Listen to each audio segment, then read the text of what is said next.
Hai Sobat PV, sekarang kita masuk ke dalam materi penanaman dan pemeliharaan di kawasan lindung. Kegiatan penanaman dan pemeliharaan di kawasan lindung itu ada 5 tahapan. Yang pertama adalah pembibitan. Di tahap pembibitan ini ada beberapa kriteria yang akan saya jelaskan. Berikut kriteria pembibitan dari kegiatan penanaman. 1. Bibit berasal dari persemaian. 2. Jenis limbah lokal atau MPTS sesuai dengan kondisi biofisik dan tipe hutan. 3. Heterogen atau tidak satu jenis tanaman. 4. Untuk menjaga fungsi konservasi tanah dan air maka dapat ditanam jenis-jenis tanaman yang mencakup 3 strata tajuk, yaitu strata atas, strata tengah, dan strata bawah. Lalu pada tahap kedua adalah syarat dilakukannya rehabilitasi dan pengkayaan. 1. Rehabilitasi dilakukan apabila kerapatan tegakan kurang dari 30% berdasarkan data monitoring tahunan. 2. Pengkayaan dapat dilakukan apabila kerapatan tegakan antara lebih dari 30% dan kurang dari 60%. 3. Rehabilitasi dan pengkayaan dilakukan sesuai dengan kondisi fisik dan sosial setempat dengan sistem belajar harian atau tanpa penanaman tanaman palawija. Kemudian pada tahap ketiga ini dijelaskan tentang pemeliharaan 1 pada tanaman tahun kedua dan pemeliharaan 2 untuk tanaman tahun ketiga.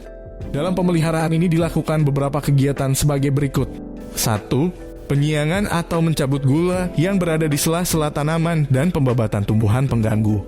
Minimal dilaksanakan 2 kali dalam setahun. 2. Pendangiran.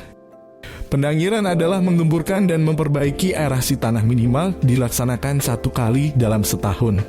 3. Penyulaman. Penyulaman yaitu kegiatan penanaman kembali bagian-bagian yang kosong bekas tanaman yang mati atau diduga akan mati dan rusak, sehingga terpenuhi jumlah tanaman normal dalam satu kesatuan luas tertentu sesuai dengan jarak tanamnya. Persentase penyulaman adalah 5 hingga 10% dari kebutuhan bibit awal. Dan yang keempat adalah melakukan pemupukan. Tahap selanjutnya dilakukan pemeliharaan 3 dan 4 untuk tanaman tahun ke-4 sampai ke-5. Pada tahapan ini akan dilakukan babat rayut, yaitu pembersihan gulma dan semak pada bawah tegakan atau yang membelit pada batang pohon.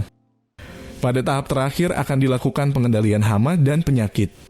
Hal ini dilakukan jika terjadi hama dan penyakit yang dapat melukai, merusak, mematikan tanaman dan mengancam tanaman produksi yang lokasinya bersebelahan. Dapat dilakukan secara fisik mekanis dengan cara memangkas bagian tanaman yang terserang jika masih ringan. Dicabut jika tanaman sudah tidak dapat diselamatkan. Dapat pula dilakukan pengendalian secara biologis dengan menggunakan musuh alami dari hama dan penyakit tersebut. Penanganan terhadap hama penyakit berdasarkan rekomendasi dari Perhutani Forestry Institute dan berkoordinasi dengan cabang dinas kehutanan setempat. Setelah semua tahapan kegiatan penanaman dan pemeliharaan di kawasan lindung terlaksana, maka selanjutnya dilakukan kegiatan monitoring dan evaluasi. Dalam kegiatan monitoring dan evaluasi ini ada 4 hal penting yang harus dilakukan. Langkah pertama adalah mengisi buku tanaman secara rutin yang sesuai dengan realisasi pekerjaan di lapangan. Melakukan pengecekan secara berjenjang sesuai kewenangan. Yang kedua, melaporkan secara online data per petak. Mengenai fisik, biaya persentase tumbuh, dokumentasi foto secara harian sesuai kinerja lapangan. Setelah itu KPH dan divisi regional melakukan evaluasi hasil pengisian. Yang ketiga, monitoring dengan foto satelit dan drone yang dilakukan oleh operator. Minimal 2 orang per kesatuan pengelolaan hutan sebagai alat kontrol realisasi pekerjaan lapangan, sehingga dapat terintegrasi dengan aplikasi Forest Geospatial dan Control Room. Yang terakhir, evaluasi atau penilaian dilakukan bersamaan dengan evaluasi tanaman tahun kedua, tahun ketiga, dan tahun ke-6. Itulah materi penanaman dan pemeliharaan di kawasan lindung yang dapat saya sampaikan. Sekian dan terima kasih.